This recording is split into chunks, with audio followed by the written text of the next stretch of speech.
Muy bien. Vamos a comenzar con una palabra de oración. Padre Celestial, te damos gracias por esa agua viva que se menciona en la canción que recién cantamos. Y esa invitación de venir, de llegar a ti tal como estamos.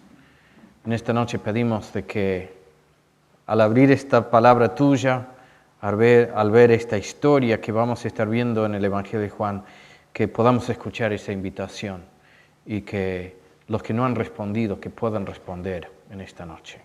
En el nombre del Señor Jesús. Amén. Empezamos viendo la semana pasada distintos encuentros de Jesús con distintas personas en el Evangelio de Juan. Vimos de que el Evangelio de Juan tiene un propósito. Juan nos describe cuál es ese propósito. El versículo lema de todo el libro donde él describe eso se encuentra en Juan capítulo 20, versículo 31. Juan dice, hizo además Jesús muchas otras señales. Juan, cuando habla de señales, los otros evangelios hablan de milagros, pero Juan habla de señales porque así entendemos cuál es el propósito de un milagro. No es simplemente de hacer algo interesante como un truco mágico, sino que apunta algo, señala algo, indica algo sobre la persona de Jesucristo. Entonces dice, Jesús hizo muchas otras señales de las que están en este libro. Acá encontramos toda una serie de milagros. Hay 7 grandes milagros en el libro de Juan. Hay también 7 grandes discursos y un montón de encuentros que Jesús tiene con distintas personas. Y Juan dice, en realidad hay tantas cosas, pero las que hemos puesto en este evangelio tienen un propósito. Y ese propósito lo encontramos en el 31, versículo 31. Pero estas se han escrito para que creáis que Jesús es el Cristo, el Hijo de Dios, y para que creyendo tengáis vida en su nombre. Entonces, cada vez que vemos un milagro, una señal, leemos uno de los discursos de Jesús, o vemos un encuentro que tiene con una persona, sabemos que tiene este propósito, de entender quién es Jesús. Al entender quién es Jesús, reaccionar como debemos frente a su identidad. Debemos creer en Él y creyendo que tengamos vida en su nombre. La semana pasada vimos el encuentro que Jesús tuvo con un hombre de mucha importancia, Nicodemo. Juan dice que era un principal entre los judíos, no era cualquier tipo, era un hombre de mucha importancia, un hombre con cierta jerarquía política, un estudioso de la Biblia, un hombre muy respetado, pero cuando llega a encontrarse con Jesús, se encuentra de que Jesús le patea el tablero. Se acerca a Jesús pensando, voy a tener una charla casi de igual a igual, y Jesús sale con cosas que no le entran, no entiende. Y así vamos a ver en todos los encuentros que Jesús tiene. Jesús va directo al grano, y Jesús nos toca en lo más profundo de nuestro ser. Jesús nos ve con una mirada que nos damos cuenta de que entiende todo y que nada de lo que nosotros podemos usar para tapar la verdad sirve porque Él lo ve todo. Y Él habla de nuestra realidad y nos da una solución que nos pone incómodos. Porque primero habla de nuestras propias deficiencias y la respuesta es sorpresiva. La respuesta es Él mismo. A Nicodemo le dijo, mira, es necesario que nazcas de nuevo. Y le costó entenderlo a Nicodemo. Es un nacimiento nuevo. ¿Cómo se entiende un nacimiento nuevo? Y Jesús le dice, es un nacimiento espiritual. Y todavía le costaba entenderlo. Y después le explica, es como cuando los hijos de Israel estaban en el desierto. Y les contó una historia que los lleva a entender la importancia de lo que Jesús iba a hacer, lo que todavía no había hecho, pero que iba a hacer, que era de entregar su vida por nuestros pecados en la cruz. Y ahí tenemos la esencia del Evangelio, de que Cristo muere por nosotros. Y a nosotros lo que nos toca es simplemente confiar en Él, creer en Él, mirar la cruz.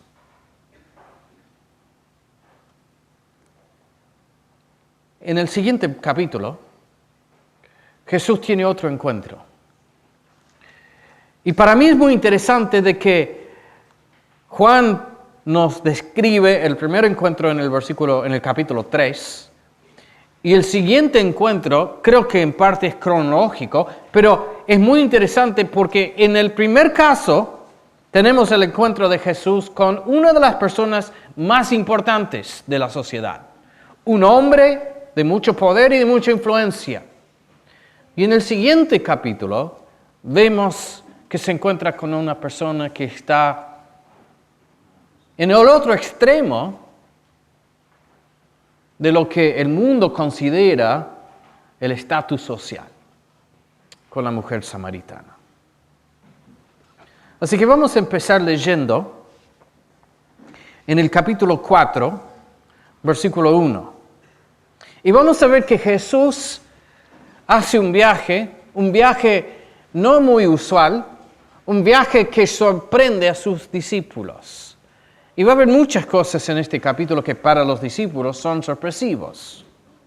Jesús tiene esta tendencia de incomodar a todo el mundo. Nadie entiende exactamente lo que quiere hacer Jesús. Es muy difícil encasillarlo a Jesús. No podemos encerrarlo dentro de nuestras categorías.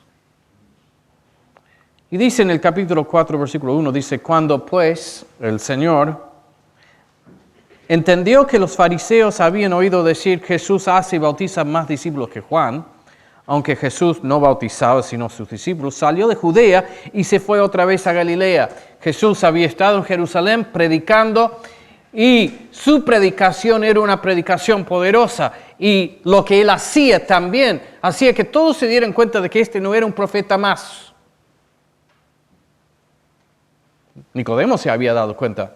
Vino y dice, sabemos, Rabí, de que nadie puede hacer lo que tú haces si Dios no está con él. Se daban cuenta de que él, Jesús, era algo distinto. Pero empezaba a causar problemas.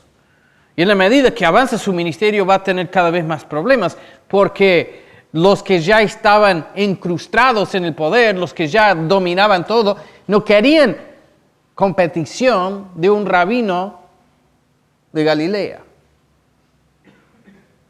Y entonces, es momento de irse, es momento de volver a Galilea. Entendemos la situación política, entendemos por qué se va, pero en el versículo 4 encontramos una frase extraña. Y le era necesario pasar por Samaria. Vino pues a una ciudad de Samaria llamada Sicar, junto a la heredad que Jacob dio a su hijo José. Y estaba allí el pozo de Jacob. Entonces Jesús, cansado del camino, se sentó así junto al pozo. Era como la hora sexta. Y muchos ya saben, muchos de ustedes ya conocen un poco la historia de Samaria y la relación de Samaria con Judea. En la época después de la invasión de los asirios, muchos años antes, los asirios tenían como costumbre, para poder dominar una zona, ellos despoblaban una zona y después traían otras personas de otros países conquistados y traían la población de ese otro país para repoblar una zona. Era una forma de mezclar los pueblos y de que tendrían menos posibilidad de juntarse, de fortalecerse nuevamente, resistir a los asirios. Y entonces los asirios habían conquistado el pueblo del norte, la parte de Israel. Quedaba todavía, después iban a ir cautivos también los del sur, los de la zona de Judea. Pero todo lo que era la parte de Samaria, como una provincia al norte de Judea, había sido repoblado con personas de otras partes, una mezcla. Ahora, interesante esto, ¿no? Porque los judíos eran muy orgullosos de su linaje, los descendientes de Abraham. Ahora, esta tierra, que era tierra prometida, ahora se ha repoblado, pero con personas que no son judíos. Esta gente se fue también casando con judíos y se produjo un pueblo mestizo. Ahora, después, cuando vuelve el pueblo que fue llevado, los que fueron llevados en cautiverio, cuando vuelven para reconstruir el templo en Judea, en la ciudad de Jerusalén, hay mucho conflicto entre los dos grupos. Los judíos decían, ustedes no son los descendientes puros de Abraham. Y ya habían mezclado muchas ideas de los pueblos paganos, muchas formas de religión que no tenían nada que ver con la bíblica. Y si leemos la historia en el Antiguo Testamento, los samaritanos se esforzaron por hacer que la vida le fuera imposible a los judíos. Incluso trataron de resistir, trataron de hacer de que no se pudiera reconstruir la ciudad de Jerusalén y levantar de nuevo el templo. Entonces, hay mala sangre entre los dos pueblos, entre las dos zonas. Hay un odio bastante grande. Y los judíos, preocupados por su pureza, preocupados por mantener una línea recta, no querían tener contacto, por lo tanto, con los samaritanos. Entonces, cuando tenían que ir de Judea, que estaba en el sur, a Galilea, que estaba al norte, en el medio quedaba la provincia de Samaria. Entonces los judíos, por tanta mala sangre que había, daban toda una vuelta, cruzaban el río Jordán y daban toda una vuelta. Como decir, para ir a Tucumán nos vamos a Rosario primero. Una cosa así. Porque no queremos pasar por donde vive esta gente. Entonces, es muy extraño de que Jesús quiera pasar por Samaria. Pero lo más extraño no es de que quiera pasar, sino que dice el versículo 4 que le era necesario pasar por Samaria. O sea que Jesús tenía un propósito. Era como que Jesús ya tenía una cita. Jesús sabía que a la hora sexta del día, en un pozo cerca del pueblo de Sicar, iba a tener un encuentro y le era necesario pasar por Samaria.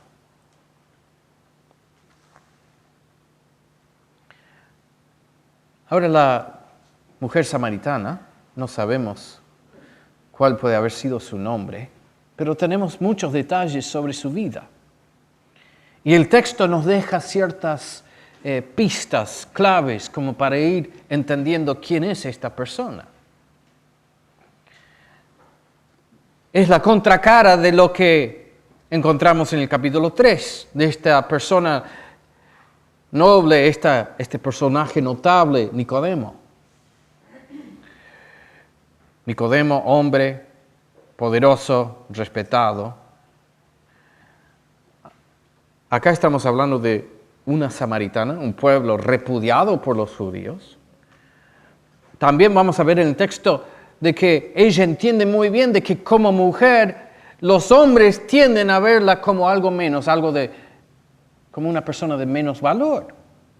Y es cierto que en estos días muchos no tenían tanto respeto por las mujeres, eran vistas como casi una especie de propiedad. No es una actitud que vemos en Jesús nunca, pero era común en la sociedad. Y ya nos vamos a dar cuenta de que aun siendo una mujer samaritana, dentro del contexto de lo que serían las mujeres samaritanas, también era como que era la más rechazada. Hay una clave, dice, estaba allí el pozo de Jacob. Entonces Jesús, cansado del camino, se sentó así junto al pozo, era como la hora sexta, ahí la clave. Vino una mujer de Samaria a sacar agua y Jesús le dijo, dame de beber. La hora sexta, ¿cuándo sería? Si contamos del amanecer, que podría ser 6 de la mañana quizás, contamos 6 horas, la sexta hora sería más o menos el mediodía. Al mediodía, este pueblo estaba a un par de kilómetros del pozo. Cuando ellos llegan, dice, sus discípulos habían ido a la ciudad a comprar de comer.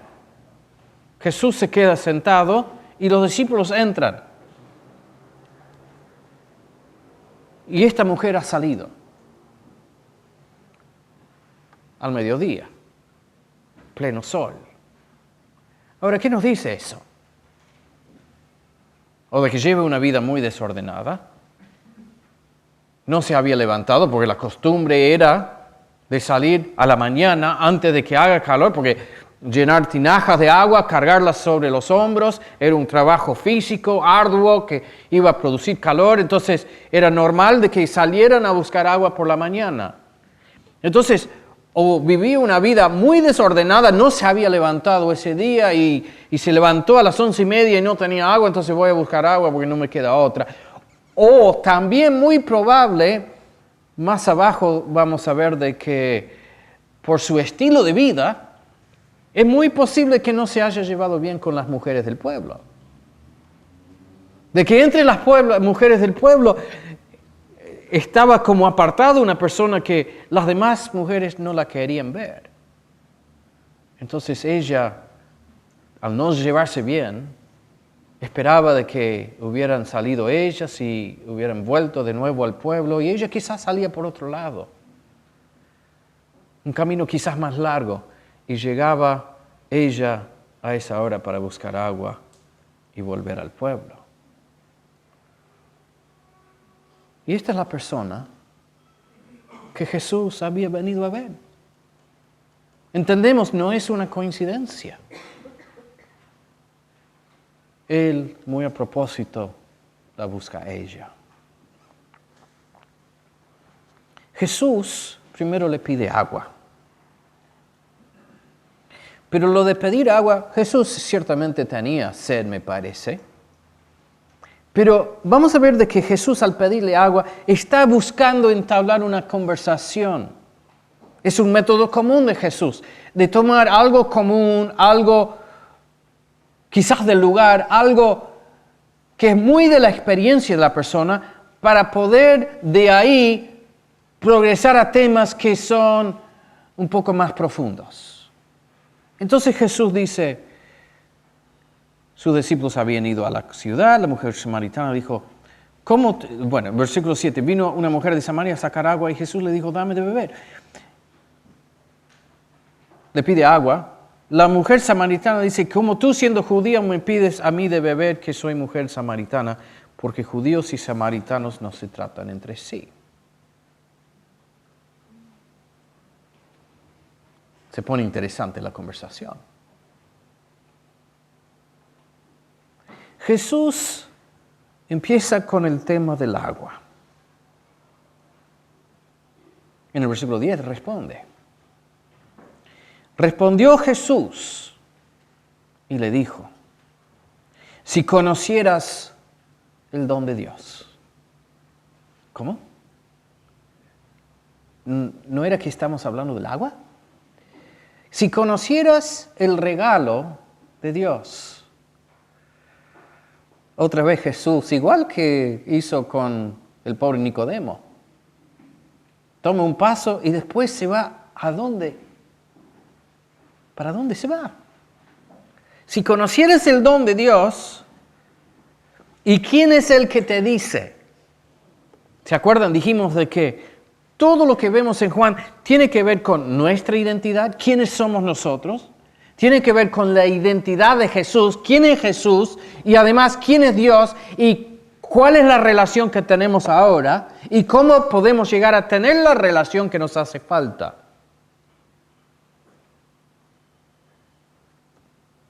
Todo eso lo vemos en el versículo 10. Respondió Jesús, le dijo, si conocieres el don de Dios, Dios nos quiere hacer un regalo, ¿cuál es? ¿Y quién es el que te dice, está hablando de su propia identidad? ¿A qué se refiere Jesús? Si entendieras con quién estás hablando. ¿Alguna vez les ha pasado? Hablar con una persona importante y no darse cuenta de que era una persona importante. tratar a una persona como si fuera el portero, después te das cuenta de que es el gerente de la empresa. A veces pasa eso. Y aquí Jesús está diciendo, si entendieras con quién estás hablando, si realmente supieras quién es el que te pide agua.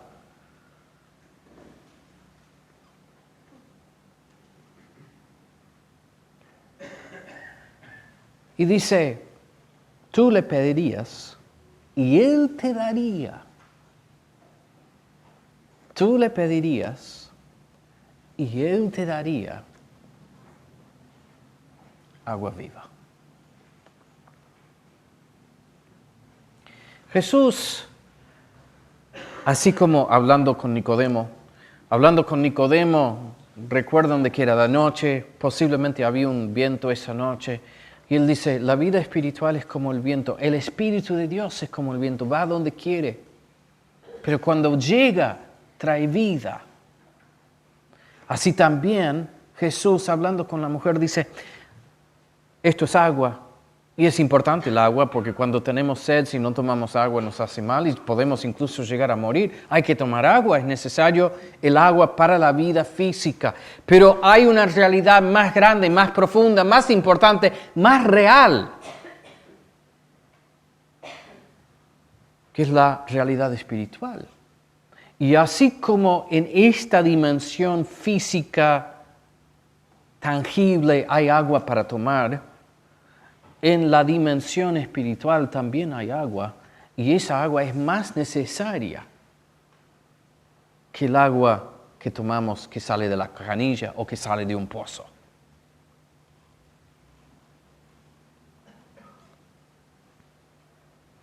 Yo creo que es muy posible que Jesús haya tenido en mente un pasaje del libro de Jeremías. Jeremías capítulo 2.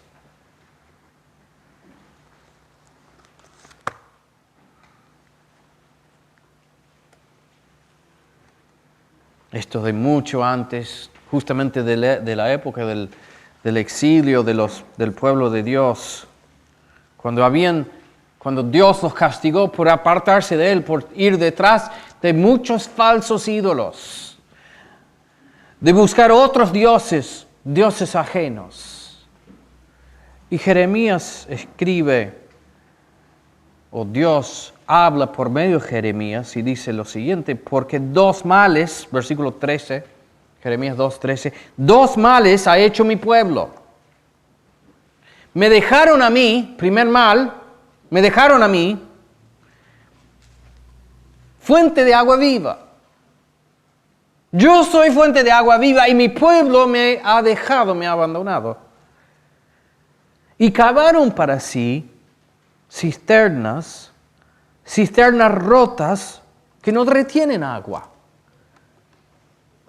Qué tremenda descripción de la vida del ser humano. Solamente en Dios hay verdadera agua viva, agua que satisface lo más profundo de nuestro ser. Y sin embargo, buscamos satisfacción en todo lo que no es Dios. Buscamos satisfacción en tantas cosas. En el dinero, en las posesiones, en tener una familia perfecta, en el negocio. Ay, si me pudiera casar, si pudiera recibirme. Y muchas de estas cosas en sí no son malas, pero cuando son el centro de nuestra vida, cuando han desplazado a Dios, cuando lo que anhelamos más que Dios es esto, son dioses falsos. Y son cisternas rotas porque no dan satisfacción. Nos dejan con el corazón vacío. Logramos una cosa y después nos damos cuenta de que no es suficiente. Necesitamos más plata, necesitamos un coche más lindo, necesitamos una casa más grande, necesitamos otro título. De que la familia nunca puede ser tan perfecta como hemos querido. O a lo mejor nos metemos en otras cosas. La drogadicción al final, ¿qué es? Es buscar algo que satisface en otra parte. Y es una cisterna rota porque tenemos que volver y volver y volver y nunca nos llenamos. En la pornografía, en el sexo, en las relaciones ilícitas. Y son cosas que nos van destruyendo, nos llevan a cosas peores y peores y peores. Como los antiguos dioses falsos que esclavizaban y dejaban encadenados a los pueblos.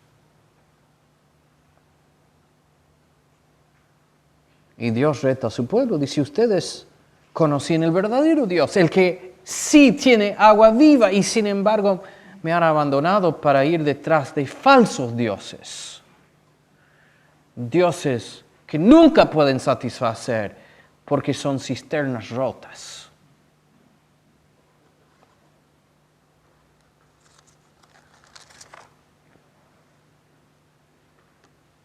Jesús le dice a la mujer: si conocieres el don de Dios, ¿y quién es el que te dice dame de beber? Tú le pedirías y Él te daría agua viva.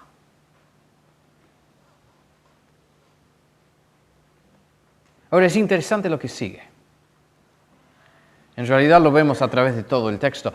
La mujer se defiende, se escuda. Tenemos tantas formas de tratar de protegernos. Llega Jesús y la mirada nos penetra y nos pone muy incómodos. Juan capítulo 3. ¿Se acuerdan la reacción de Nicodemo? Nicodemo que quedó como desubicado, no sabía cómo responder a todo. Y terminando, llegando más abajo en el capítulo, nosotros vimos ese versículo clave en Juan capítulo 3. Dice en el 15, para que todo aquel que en él cree no se pierda, mas tenga vida eterna. Versículo 16, donde se resume perfectamente el Evangelio: porque de tal manera amó Dios al mundo, que ha dado a su Hijo unigénito, para que todo aquel que en él cree no se pierda, mas tenga vida eterna. Ahí tenemos el Evangelio. Pero seguimos leyendo y habla de la condenación. Dice: porque no envió Dios a su Hijo al mundo para condenar al mundo, sino para que el mundo sea salvo por él. ¿Qué quiere Dios? De que sea salvo el mundo. Pero el que en él cree no es condenado, pero el que no cree ya ha sido condenado porque no ha creído. Y en el 19 dice: esa es la condenación, que la luz vino al mundo y los hombres amaron más las tinieblas que la luz porque sus obras eran malas. No queremos llegar a Jesús, no queremos que nos mire, no queremos que nos destape el corazón, porque sabemos que lo que hay dentro es algo podrido. Nos da vergüenza.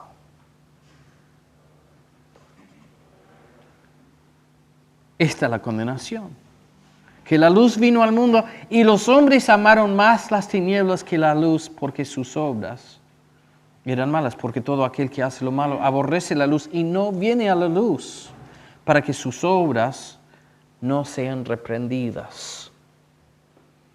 Si de repente nos encontramos cara a cara con Jesús, ya pasó el momento de las caretas, de los engaños,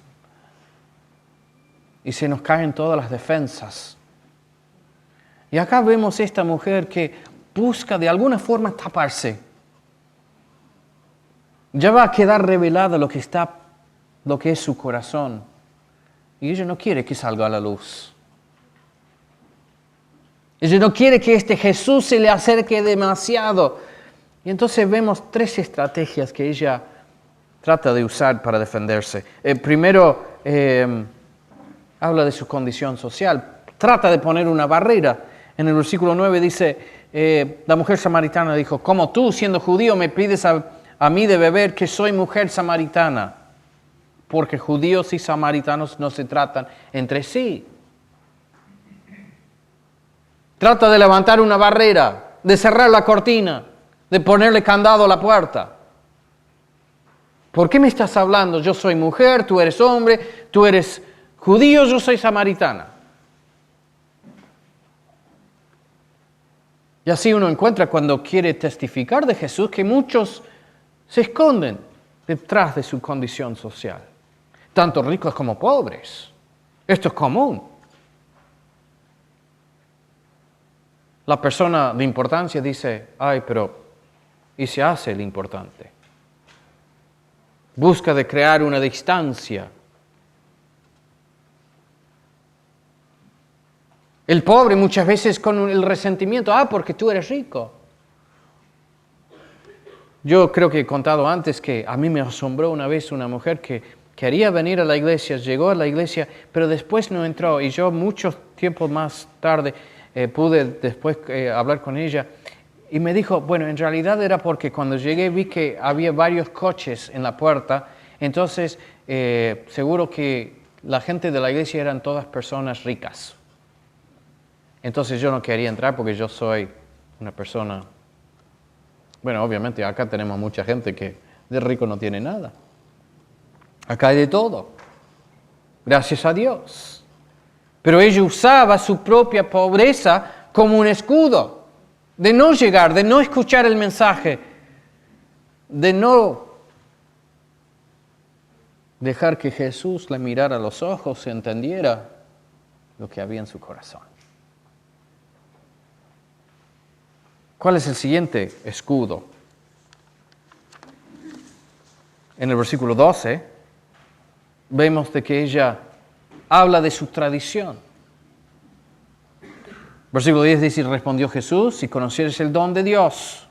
La mujer le dijo, versículo 10, Señor, no tienes con qué sacarla y el pozo es hondo. ¿De dónde pues tienes el agua viva? ¿Acaso eres tú mayor, dice, que nuestro padre Jacob, que nos dio este pozo? ¿De qué hablas? Porque en realidad este pozo no es tu pozo, es nuestro pozo, y este pozo viene de nuestro padre Jacob. Ellos, como samaritanos, tenían la tradición de que habían descendido, y en parte a lo mejor era cierto, que habían descendido de Jacob, y que este pozo había sido hecho para ellos. Era como decir, acá estamos en mi país, estamos en mi ciudad, o este es mi pueblo. Y vos que venís de afuera. A veces los lugares más difíciles de penetrar con el Evangelio no son las grandes ciudades, son los pequeños pueblos. Porque en el pueblo es muy fácil decir, listo, pero vos sos de la ciudad. Es otra realidad y no tiene nada que ver con nosotros. ¿Qué venís a hablarnos? Porque acá nosotros tenemos nuestras costumbres, nuestra forma de hacer las cosas. Y estamos bien. Entonces, ¿qué te crees? No vengas a meterte. Y la tradición se vuelve una barrera, una cortina que cerramos, una puerta que echamos llave.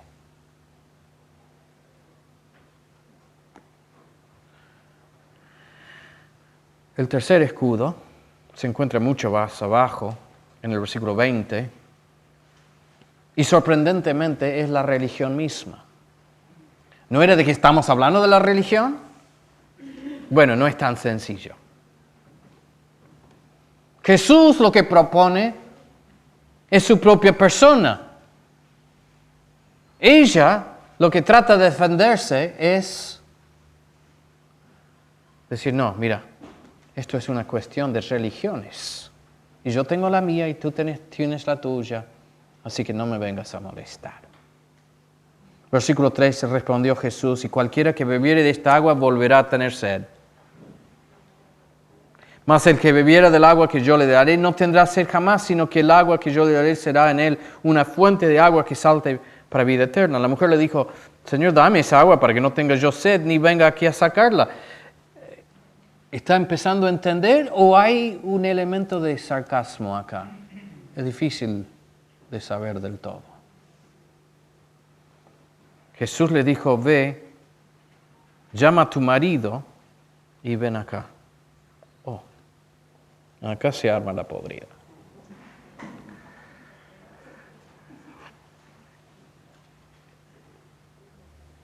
¿Jesús se reía un poco dentro de sí? ¿O no? Porque le hizo una trampa a Jesús.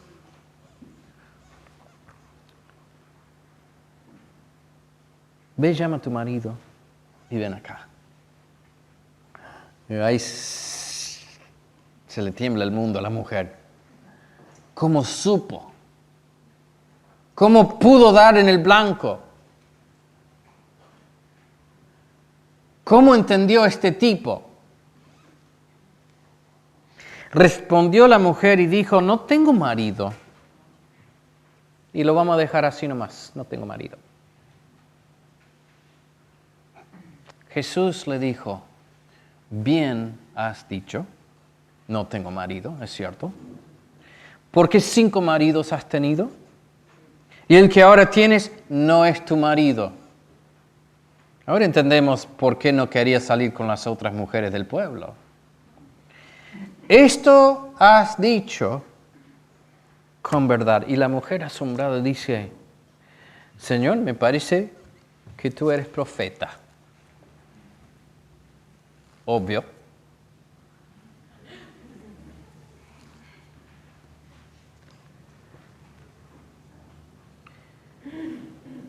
Queda destapada. Las cortinas se abrieron solas. La puerta se abrió sola. Y Jesús está en el living de la casa. ¿Y ahora qué hago? Bueno, saco la última defensa. Nuestros padres adoraron en este monte y vosotros decís que en Jerusalén es el lugar donde se debe adorar. Hablemos de religión. Jesús le dijo, mujer, créeme, que la hora viene cuando ni en este monte ni en Jerusalén adoraréis al Padre. Ella saca la división entre los dos pueblos. Estaba el templo en Jerusalén. Los samaritanos habían hecho un templo sobre el monte Gerizim, que estaba ahí nomás, de donde ellos estaban sentados, se podía ver el templo, se podía ver el monte. Ella dice, ustedes se creen que ese es el templo, nosotros decimos que es este. Yo soy de esta religión, tú eres de la otra religión. No tenemos mucho de qué hablar. Ahora, Jesús no es relativista. Dice, vosotros adoráis lo que no sabéis. No, el verdadero templo es en Jerusalén. Esto no es cualquier cosa. Nosotros adoramos lo que sabemos, porque la salvación viene de los judíos, y vaya si venía de los judíos, porque la salvación era Él que había nacido de los judíos. Jesús no queda en el relativismo, pero va más allá. Dice, mas la hora viene, y ahora es cuando los verdaderos adoradores adorarán al Padre en espíritu y en verdad. La mujer saca el último escudo, pone la última carta sobre la mesa.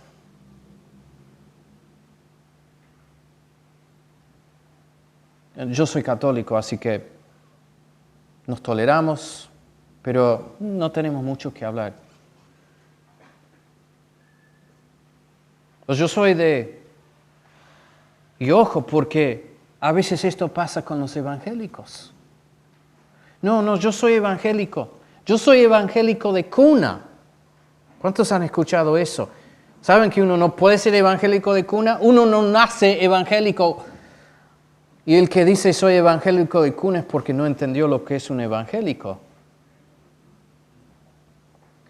Porque mi tío abuelo era pastor, evangelista, no me acuerdo qué rama, pero yo de esto entiendo, así que no me tenés que hablar mucho del tema. Muchas veces sucede eso. Aquí en la Argentina te sacan eso. Sí, mi hermano va a la iglesia. Como si eso fuera suficiente.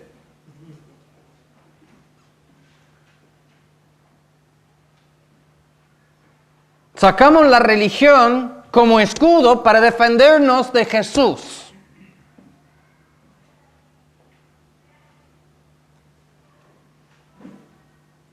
Y Jesús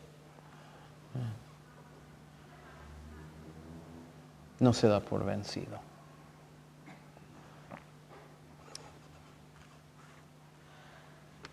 Jesús ve el vacío de nuestros corazones.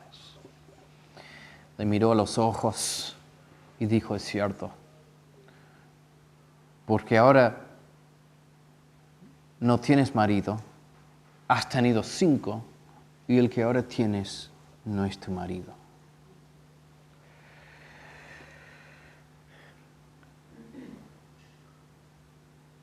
Con este me va a ir bien. Este me va a tratar bien. Este me va a amar. Este se va a preocupar por mí. Este no me va a usar como el otro me usó.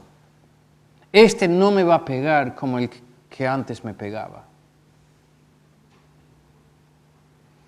Y convencidos de que el dolor que sentía, convencida de que ese vacío que sentía en su corazón, que era simplemente que todavía no había encontrado el hombre adecuado, ese príncipe que iba a solucionar todo.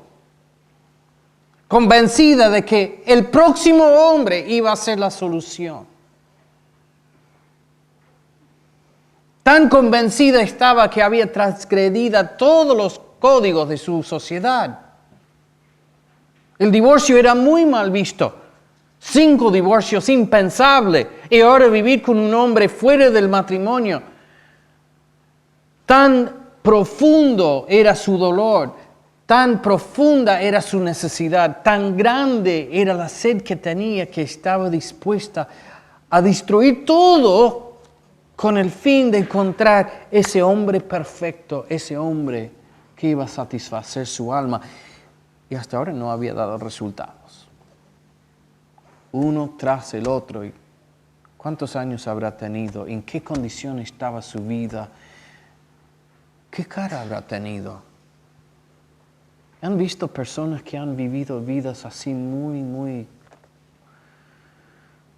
tristes? Y se nota en su cara el dolor acumulado de los años.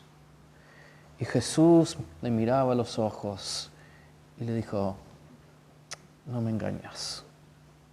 Yo sé quién sos y sé cómo has buscado y cómo has fallado. Y te quiero decir de que es una fuente que no tiene agua, es un pozo vacío y ahí no vas a encontrar vida, solamente una muerte lenta y triste.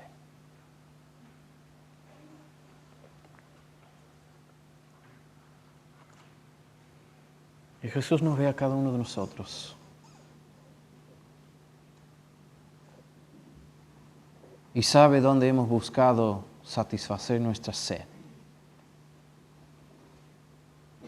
Y conoce perfectamente las consecuencias de todas esas decisiones. Entiende mucho mejor que nosotros, porque así como nosotros buscamos de engañarlo a Él y a los que nos rodean, nosotros buscamos de engañarnos también a nosotros mismos. De decirnos, en realidad no, sabes que está bien, y con un poco más ya voy a estar bien. Y nos mentimos, y nos mentimos, y nos mentimos. Y solamente Jesús nos dice la verdad. Nos dice la verdad en cuanto a nuestra propia condición y nos dice cuál es la única solución.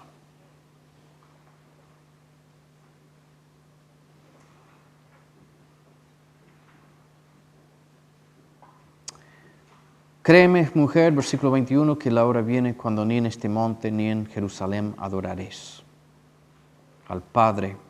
Vosotros adoráis lo que no sabéis, nosotros lo que sabemos. Versículo 23, la hora viene y ahora es cuando los verdaderos adoradores adorarán al Padre en espíritu y en verdad, porque también el Padre tales adoradores busca que le adoren. Fuimos hechos, cada uno de nosotros, para adorarlo a Dios.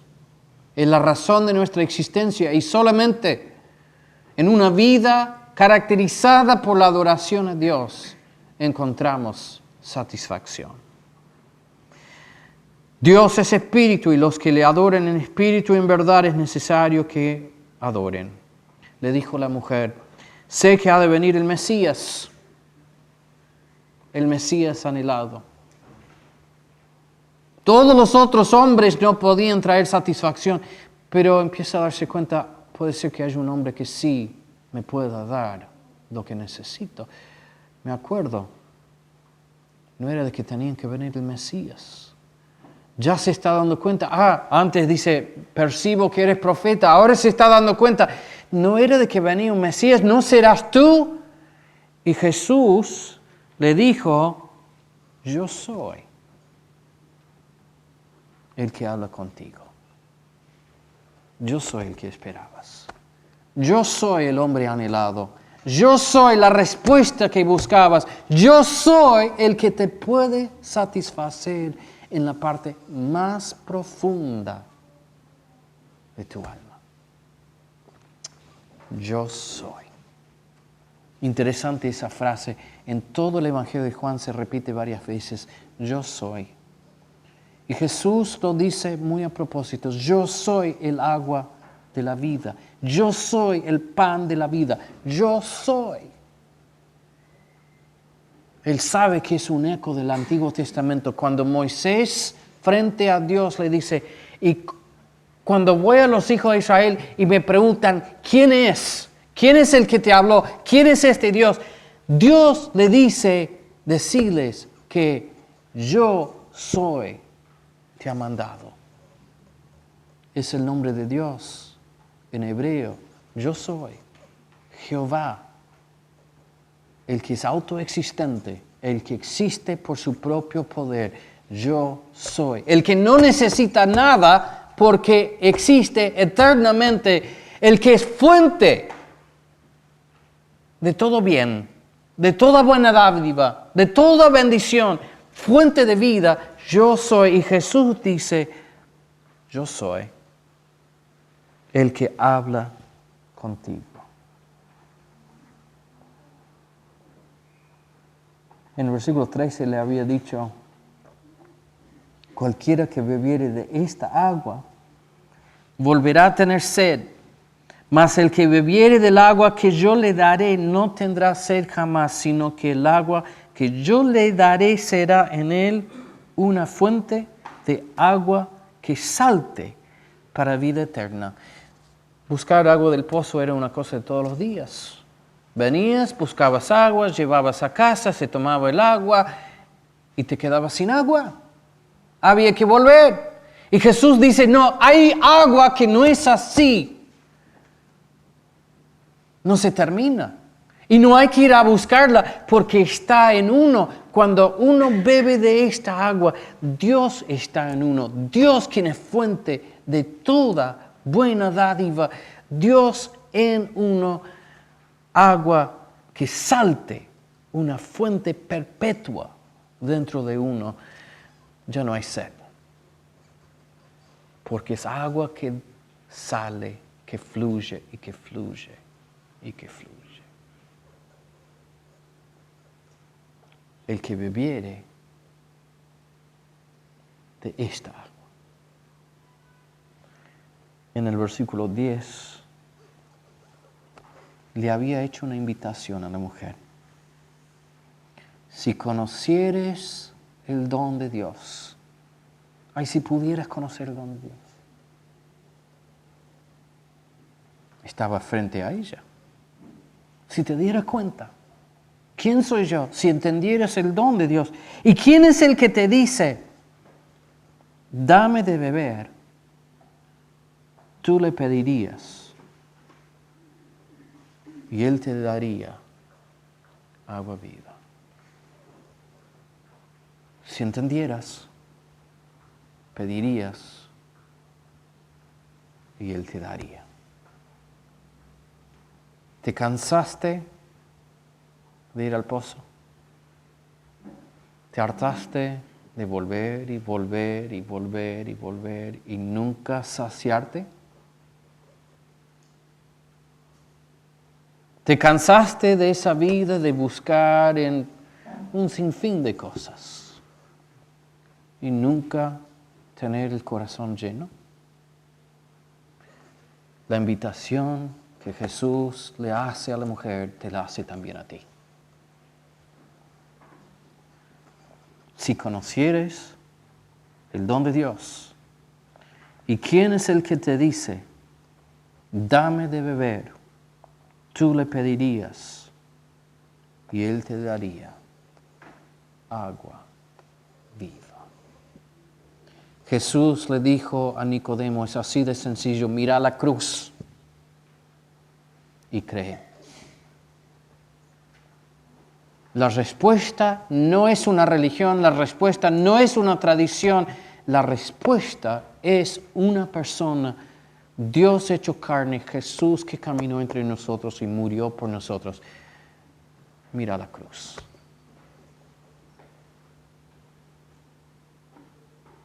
Tú le pedirías y Él te daría agua viva.